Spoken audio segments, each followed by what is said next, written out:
What's up, Betterment family? This is Alex Van Houten in Better Daily Live. Happy Wednesday. It's Wild Wednesday, which means we generally share something from the past that's going to help you on your 1% better journey. And you never know quite what's going to happen because sometimes you hear something that you wouldn't have normally thought. Wow, I needed to hear that.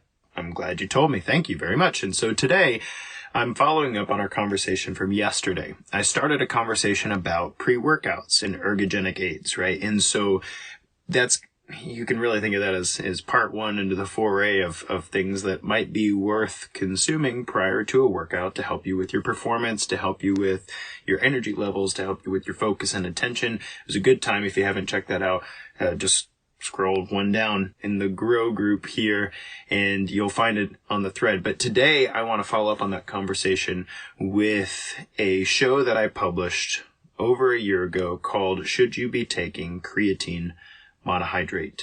And the shorter answer is probably. If you're doing a bout of weight training, especially hypertrophy, if you're doing a bout of that in this season, it's probably going to be beneficial to you. But I do a deep dive of the research. I talk about contraindications, and I also talk about therapeutic dosages and useful dosages and safe dosages and all that stuff. And so I'm going to drop that here because I think it'll be really helpful to you. And it's not just like, a lot of people have misconceived or preconceived notions about what creatine is. It's definitely not a steroid. It's not a hormone. It's not any of those things. Creatine monohydrate is naturally occurring in the food that you eat, particularly red meats, for instance. It's stored in the muscle tissue of animals that we consume regularly. However, when you supplement with it, you're actually getting quite a bit of higher dosage than you would probably get from your food. And what it does, and I explain this further in the episode, but basically what it does is it allows your body a better energy reserve for your cells so that you can output a little bit more strength and a little bit more power from a workout perspective. But there are also some studied benefits of creatine monohydrate that generally aren't workout related. So as an example, in females specifically, supplementing with creatine monohydrate can actually help depression.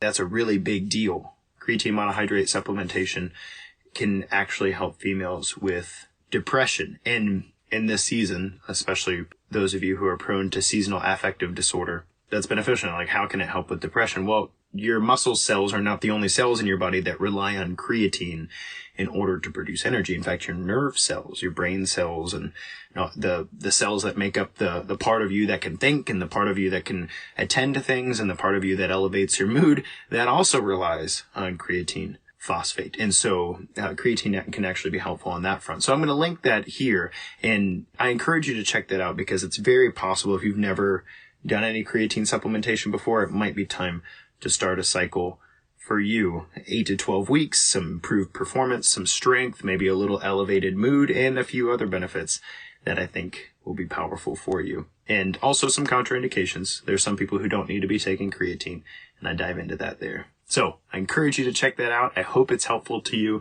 and I look forward to hearing your experience with creatine. This has been Alex Van Houten in Better Daily Live. Thank you so much for joining me for Wild Wednesday. Tomorrow's Word Thursday, my favorite day of the week. Until then, it's just 1%. You got this.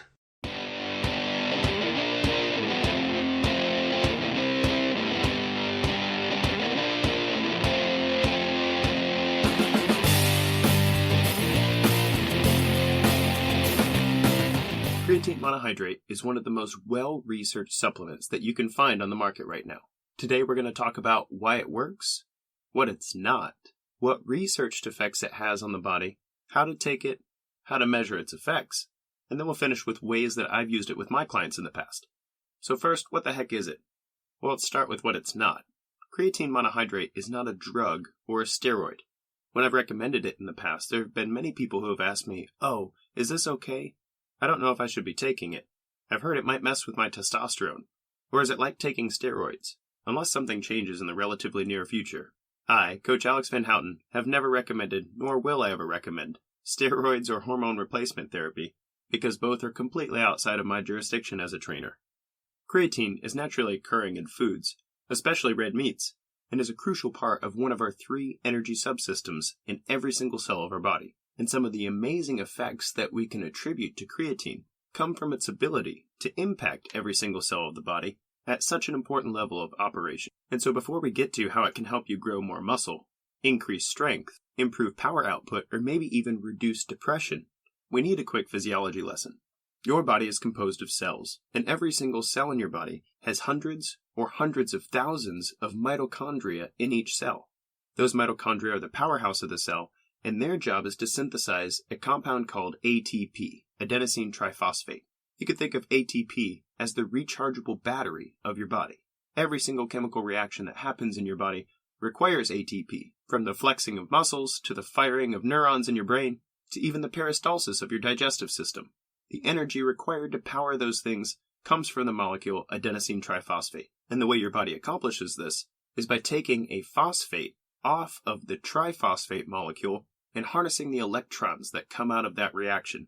Adenosine triphosphate then becomes adenosine diphosphate, and boom, whatever reaction that was supposed to happen gets to happen. Fantastic. Wait a second, Alex. I thought we were going to talk about creatine. Yes, you're right, and this is where creatine comes in. Creatine has a very powerful property in that it can hold on to a phosphorus all by itself and save it as a reserve to recharge the adenosine diphosphate back to adenosine triphosphate so that it can be quickly used again for energy when you need it. If you're not much for chemistry, I've explained it like this to my clients in the past. Imagine every cell in your body depends on a molecule that's built like a tricycle, and the way you get energy from that tricycle is by kicking one of the wheels off of it. Creatine is like a storage bin of extra bicycle wheels. The more creatine you have, the faster you can replenish the energy in the cell so that it can be used again to do work for you. The less creatine you have in your cells, the less spare tires available. Therefore, you run out of energy very quickly.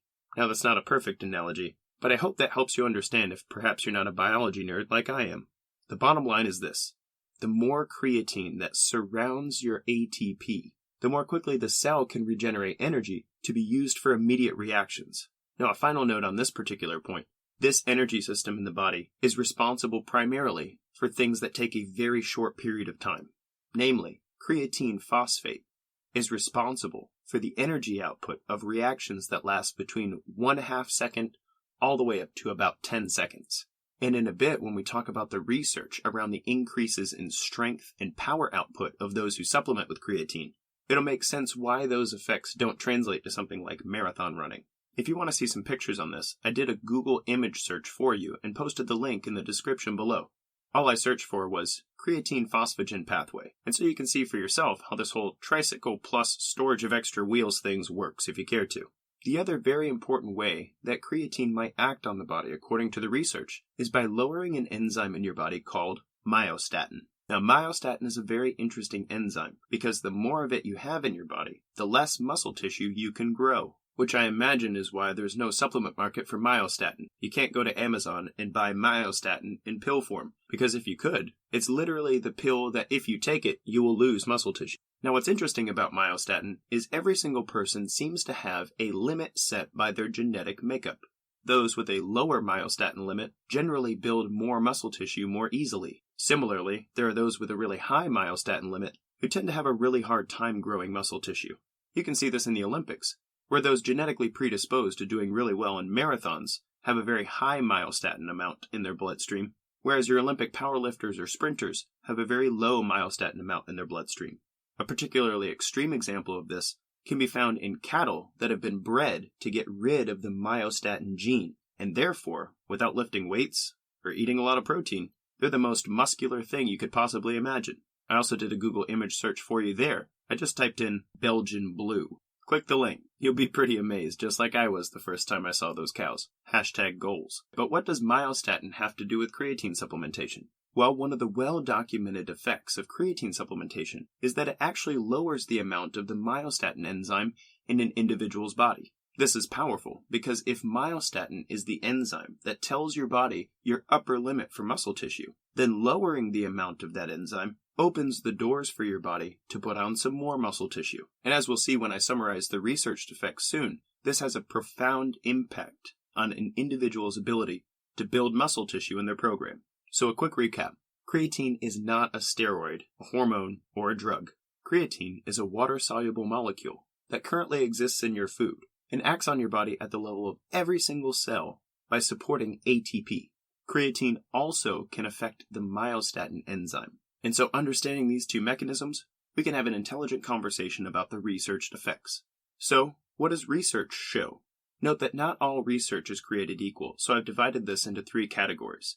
First, what we actually know from double-blind placebo randomized controlled trials. These are the gold standards of science. These studies have been replicated over and over to show the potential benefits. Then, there are the subpar research studies that have showed some effects, but we can't be sure yet because they haven't been verified by enough double-blind placebo randomized controlled trials. And then there are those things that we know creatine has no effect on. And then after we talk through the research, I'm going to talk to you about how to take creatine and what considerations might prevent you from taking creatine safely. So first, the researched effects.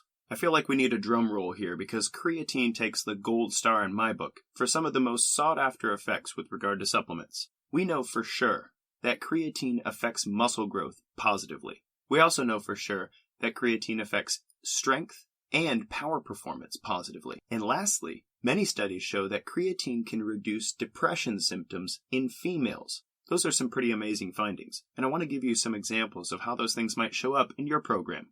First, muscle growth is pretty easy to understand. In double-blind placebo randomized controlled trials, individuals who were given creatine over a 4-week, 8-week, or 12-week period saw statistically significant increases in lean body mass compared to groups who didn't take creatine before their workouts. These double-blind placebo studies are very important because they track the changes in individuals over time, despite what they believe about what they're actually taking. With creatine monohydrate, this is relatively simple. It's water-soluble, and it's tasteless. So if I give you a big glass of water with creatine monohydrate in it, you won't know about it. Similarly, if I give you a glass of water and I tell you there's creatine monohydrate in it, again, you wouldn't know any better. And over and over and over again, whether you're a trained individual or a deconditioned individual, the effect of improved muscle growth with creatine supplementation is inarguable at this point. For example, over 28 days in a double-blind placebo-controlled trial, with both males and females, individuals saw on average 2.2 pounds more of lean muscle growth during a hypertrophy program than individuals who are not supplementing with creatine. 28 days is not a long time, and in my experience, 2 pounds of muscle growth is a fantastic difference, especially given that both groups were doing the same amount of work, while one achieved more muscle growth over the other.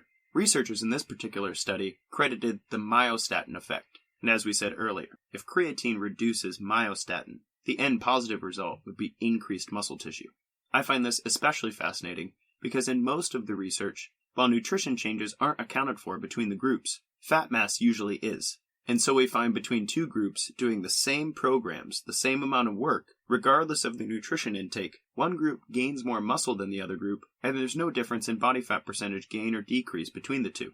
If one of your goals for your fitness journey is to improve your muscle growth during this phase of training, creatine supplementation is a no-brainer for you. Similarly, creatine acts as an ergogenic aid for athletes as well, particularly in trained individuals. Increases in strength and power output are both well documented with creatine supplementation.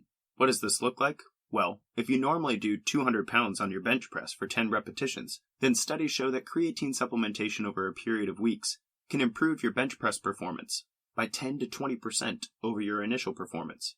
That would be a strength measure. Similarly, creatine's been found to improve things like sprint times, vertical jump heights, and measures related to speed, agility, and quickness. I don't know how that may or may not relate to your goals right now, but for me personally as a parent, almost everything I do with my kids relates to speed, agility, quickness, and power. Jumping on a trampoline, pushing them on a swing, rolling around in the floor, or simply making sure my 1-year-old doesn't sprint into traffic are all creatine-supported performances. So if you're in a phase of training where you're working to grow strength, or you're doing power-based movements to do things like elevate testosterone, or boost your metabolic output, or be a bit more beast mode, all of these things will benefit from creatine supplementation. The last effect I find completely fascinating, and while we're not sure of the mechanism, it's well studied that creatine supplementation in females is linked to lower incidence of depression episodes, and for those currently experiencing depression, a reduction in the symptoms of depression. Again, I can only speculate at the mechanism of this sort of thing, but I've seen it in my female clients as well. As low a dose as 2 to 3 grams per day in double-blind placebo-controlled trials has proven beneficial in the symptoms of depression, without the side effects commonly associated with depression medications. And while we still don't understand the mechanism for this, and more research is required to answer the strange question why it works well for females and not males who are experiencing depression, it's worth noting anecdotally that my female clients who consume creatine during hypertrophy generally see a mood elevation that I find fascinating. So the well-researched effects are muscle growth, increased strength, power performance, and reduced depression in females. Now what about the things that the jury's still out on? Well, there have been several studies to suggest that creatine can improve our cognitive output, things like focus, clear-mindedness, or attention to detail. Those studies have found a weak association with creatine supplementation at best, and more research is needed for those. Also, reduced fall risk is a thing that we're studying with regard to creatine supplementation. Wouldn't it be awesome if for our elderly population, a small amount of creatine supplementation is all that's required to significantly reduce the amount of broken hips we see? Also, there are a few studies to suggest that creatine supplementation can reduce the negative symptoms of sleep deprivation. I can speak to that personally, as I took creatine every single day after the birth of my secondborn, and compared to my firstborn, I feel like I managed quite a bit better. Even though I was still a shell of my former self, I could still focus, and my mood was generally higher, despite only 2 to 5 hours of broken sleep. Other weak associations are a small boost in testosterone, a small increase in some performances that regard endurance, an increase in subjective well-being, or how good you feel today, a decrease in the amount of muscle damage, especially with regard to certain types of muscular dystrophy, and then, pertinent to me and something I can also speak to personally, is a decrease in dizziness. Dizziness is a symptom experienced often by those who have suffered brain damage. While I've had no brain damage that I know of, I do wrestle with POTS. That's postural orthostatic tachycardia syndrome, which is a fun side effect of my Ehlers-Danlos. Basically, it means when I stand up too fast, I get dizzy, and I find those symptoms are generally reduced with creatine supplementation. There are a few other things worth mentioning that creatine's currently being studied for, but I won't mention them here. I've linked the summary below, and you're welcome to see for yourself some of the things that creatine's been studied for. The last thing I wanted to make sure that we covered from a research perspective is the stuff that creatine seems to have no effect on. Creatine supplementation will not improve your VO2 max. Also, creatine supplementation doesn't seem to have any effect on your stress hormone. And while we know creatine improves our ability to grow muscle mass, it has no independent ability to help us lose fat mass. At the same time, though, we know that creatine has no effect on our food intake. I mean, how can you grow more muscle if supplementing creatine doesn't actually change how much food you eat? Don't you have to increase your calories to grow muscle? I've followed that rabbit trail elsewhere, but let's just say there might be more to it than that. Again, there are a few other things that creatine has no effect on, and if you're interested, you can find those in the links provided. But now that you've heard the research, let's say you're interested in incorporating creatine into your current program. How do you do it safely and intelligently? We'll talk dosing, and then we'll talk about safety considerations and a few other things that I've learned by working with individuals and helping them understand creatine supplementation for their body well. First, creatine supplementation takes some time to build up in the muscle tissue. There was an old school way of thinking once upon a time that you should load creatine dosage in the beginning of your cycle in an effort to get more creatine in the muscles, and then you could taper off to a maintenance amount that you would continue during your program. However, nowadays we know that even a small amount of creatine supplementation over time will achieve the same amount of creatine concentration in the muscles as dosing creatine. It just takes a little longer, and really is only the difference between getting a great amount of creatine in your muscles a week from now and getting a great amount of creatine in your muscles 2 days from now. Personally, considering the kidney and liver considerations and digestive considerations that I'll talk about in just a bit, I always recommend my clients take a small amount over a longer period of time. Depending on body weight, for my female clients that's usually 3 to 5 grams daily, and for my male clients that's usually 5 to 8 grams daily. For simplicity for both me and my clients, I recommend starting with 5 grams per day and seeing how your body does with that. That's not just a stylistic choice on my part, by the way. Most of the research revolves around 5 grams of creatine daily anyway, while most supplement companies make a 5-gram scoop for their creatine monohydrate, and so then it's just 1 scoop of creatine, with no half measures or measuring out grams or anything silly like that. Also interesting to note is that the British Journal of Medicine actually followed individuals around and had them supplement creatine 5 grams per day for 2 years with no breaks. And the British Journal of Medicine concluded that there are no negative side effects and no potential health considerations outside of previous kidney or liver disease. What that means in layman's terms is that the British Journal of Medicine has concluded that it is 100% safe to take 5 grams of creatine daily for the next 2 years, regardless of gender or body weight. Now for me in my coaching practice, I generally only recommend creatine during the hypertrophy or athleticism phases of training. What that means is if I have a client who started working with me, we won't take creatine during the initial phases of training. We'll build an endurance foundation without it, teach their body to burn fat well as a fuel source, and then, once we've achieved some great training effects, we'll usually stop supplementing creatine for a short period of time before adding it back in when we come back to the hypertrophy and athleticism phases. Now I can almost hear the question forming in your mind right now. Wait a second. I thought you were all about long-term lasting changes, Alex. Why would we use a supplement to help grow muscle that only temporarily increases the amount of creatine in muscle cells? That's a great question I just put in your mouth. Let me address it here. First, studies show that unless there's a reason for you to lose the muscle tissue that we've grown, like an injury or illness, then once you discontinue taking creatine, the only thing that changes is the amount of water, not the actual muscle tissue. That is to say, the muscle tissue you grew stays around. They just don't look quite as big without the creatine. Additionally, if you've caught my previous shows about epigenetic change, you'll note that one of the things we're interested in doing in your training is not just to put on muscle tissue, but to turn on the genes that tell your body that it should continually maintain a higher level of muscle tissue. And these epigenetic changes have been shown scientifically to stick around for many years afterward. What I'm saying is, a temporary bout with creatine can create long-term changes that affect both your good lean tissue mass and your DNA for good. Arguing that you shouldn't take creatine to help you with your workouts because the changes are only temporary is kind of like arguing you shouldn't take a vacation to the Bahamas because you're not going to get to sit on the beach for the rest of your life. I don't know about you, but when I travel places, those places tend to leave a mark on me. The restoration is needed, and I get to carry the experiences with me, hopefully a changed and enlightened individual, or at least more so than I was before. That's the same thing with creatine supplementation. Once you've experienced in your hypertrophy and athleticism phases, it leaves a mark on your body in a good way. And even if you're not going to continue supplementing with creatine, those changes stick with you, like a great vacation. Now, there are a few considerations about creatine, some of them with regard to safety, and some of them with regard to psychology, that I'd like to make sure I dive in here with you. First, the main research contraindication to creatine supplementation is kidney and liver disease. If you've had a kidney transplant, or a bout with cirrhosis, or any of the other things that could go wrong with those two organs, it would be best to steer away from creatine consumption. Creatine doesn't inherently damage the kidney or liver, but it does ask them to work a little harder. It might be also pertinent to note that if you don't drink enough water during creatine supplementation, then when you go to your yearly with your physician, your creatinine will be a little high, and you might want to mention that you're supplementing creatine during this phase. Outside of that safety concern, there are 2 side effects of creatine supplementation that I always warn my clients about. First, a very small portion of the population report digestive discomfort when supplementing creatine.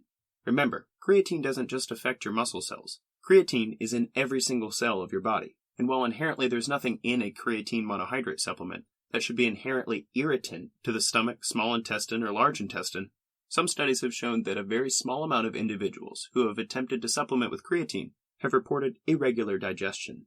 I believe this has something to do with the second thing I warn you about, which is water retention. Anytime you increase the concentration of an ion within a cell or tissue, you will also increase the amount of water that's required to offset that concentration increase. In chemistry, we call this Le Chatelier's principle, which describes the tendency of a chemical homeostasis to shift left or right, given an increase of the amount of the ions.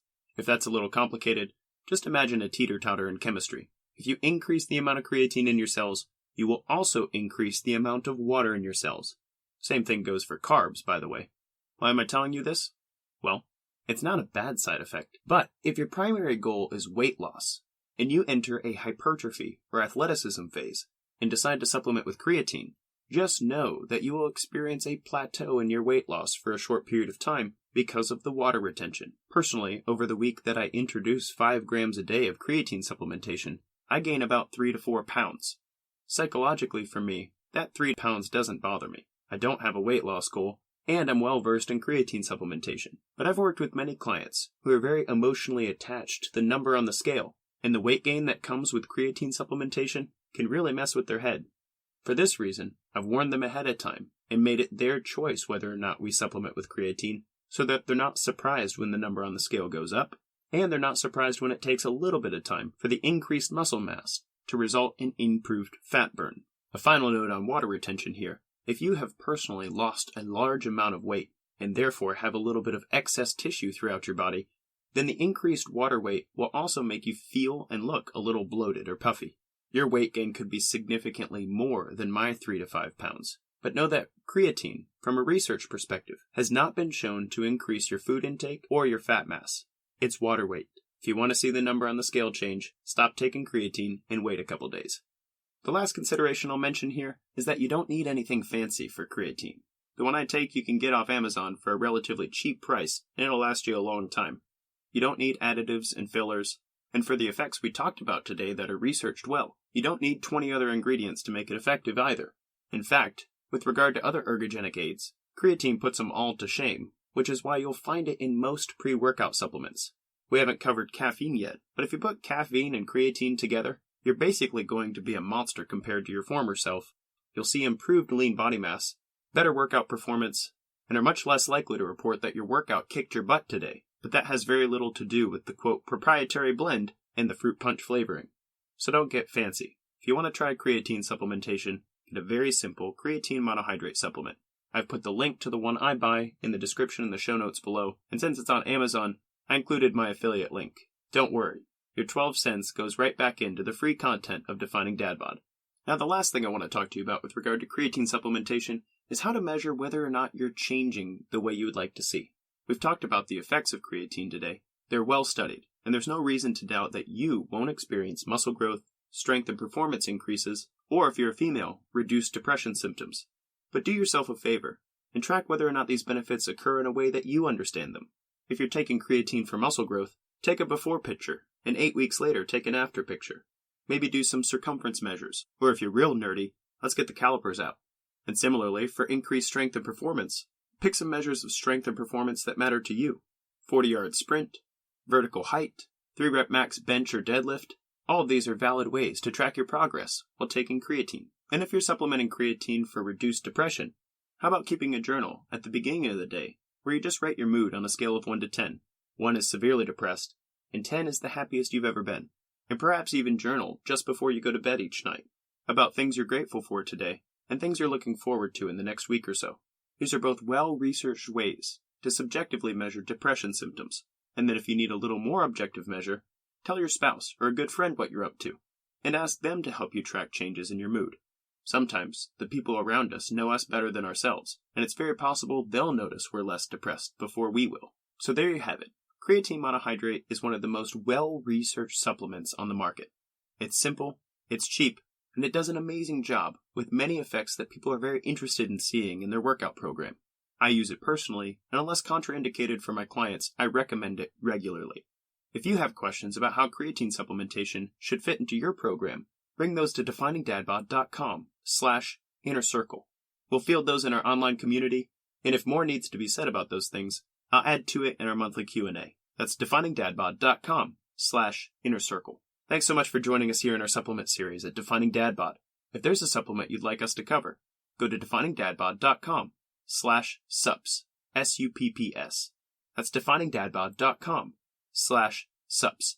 There are many out there, some with science and many without. Let's be smarter than our supplements. This has been Alex Van Houten with Defining Dad Bod.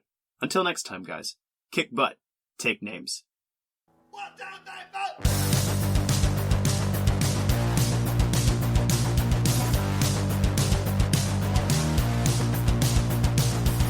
The free, practical advice and conversations here remain unbought and unbiased thanks to the support of listeners just like you. If this episode's been helpful to you, please share it with somebody in your life who you know it will benefit. Then, subscribe to the podcast and leave us a raving review to tell others what value Defining Dad Bod has brought to your health and fitness journey.